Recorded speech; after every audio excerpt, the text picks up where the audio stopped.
So right now, I'm going to show you guys how to use a square. Now this is not any ordinary square. It's called a combination square because it is combinated with a level and a square and a ruler. The way you want to do this is you're going to take your square and you want to have it where it's flush with the board until you finally get your ruler flush with. And then you want to mark it. You want to mark it down all the way straight. Draw twice so you can get the right cut. Now I'm going to show you guys how to hammer your nail straight, because if you don't, you're going to have some problems with your build. Because if you don't have your build perfectly on the board and have your nail not straight, it might pierce something that I don't want to be pierced. You take your nail straight. What I do is I first go like that. So stand straight up and hold it steadily. Start slowly. And then if it gets any other, curves, go like that. So it will change direction and then hammer away. Your builds, say you want 36 inches. This right here is 36 inches long. And if you can't find a board that's 36 inches, get something that's presumably closer and reasonably even longer, so you can cut off some excess. You might be able to use it later for any wedges. Apparently this board is not squared. It's not even level, because if I go like this, you can see that job. You want to take your screw on your combination square, unscrew it, pull it all the way down.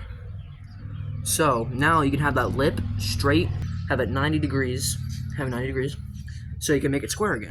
When you start, slowly pick this up, and don't even try to touch this because that'll activate the saw. Have it like this and hold the board like this, and you don't want to go like that. Imagine this is in the board right now. You do not want to have like this, because the saw will climb. Don't pinch your cut, because it will come up and climb the board and come back and cut your finger off, which you don't want that to happen. I wanna turn the whole thing upside down. As I was editing the video, I realized I made a big mistake. I did not wear safety glasses. Do not ever forget that, because that can change your life one day. Combination square, remember, combination square. I'm going to put it right there. As you can see, there might be a little bit light because I shook when the blade kicked back at me. As you can see, it's squarer than before. Now I'm going to show you guys what to do when you have to have a board cross through each other. I'll be using this to chisel out the cross section where we're going to have that board, using the chisel, and this board.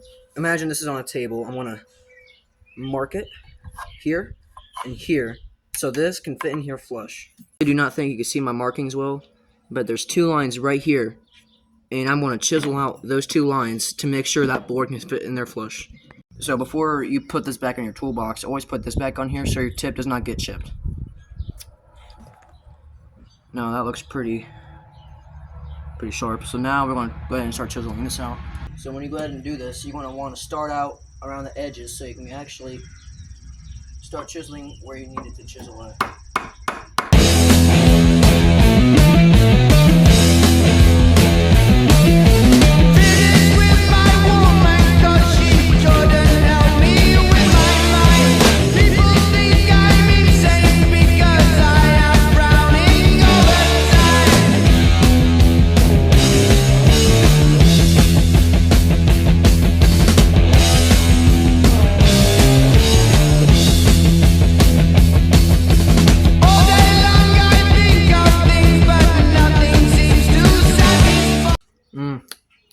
This is way better than Lily's cookie dough, bro. This is better, bro. Oh, God.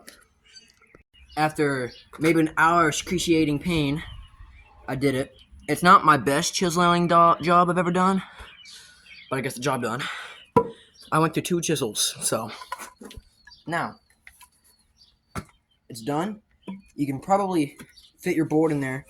It's a little bit better than I can. But the thing is it stays. That you could probably fix with a little bit of love taps from your sledgehammer. It's a sledgy. Give her a couple love taps. And bam. You got yourself a cross section that's completely completed. So now, since that's done, wow, I did that like pretty center. Since this is done, you could probably hang this up, and this is how you could probably make some shelves. Like, put them on the wall, have different shelves, you can put stuff up there. Well, that's done. The best type of screw for this job will be this one. Because, actually no, I changed my mind. The best screws for this job would be these ones. They're small. These ones are smaller. They can take up less space, less chances of cracking your board. If you crack your board, you're cracked. Okay, let's go ahead and start drilling this thing. It won't wobble anymore. If you go like this, it's not gonna move out of your thing. Now, that should be the end of the video. Mr. Gilsworth, give me an A, please. I worked so hard for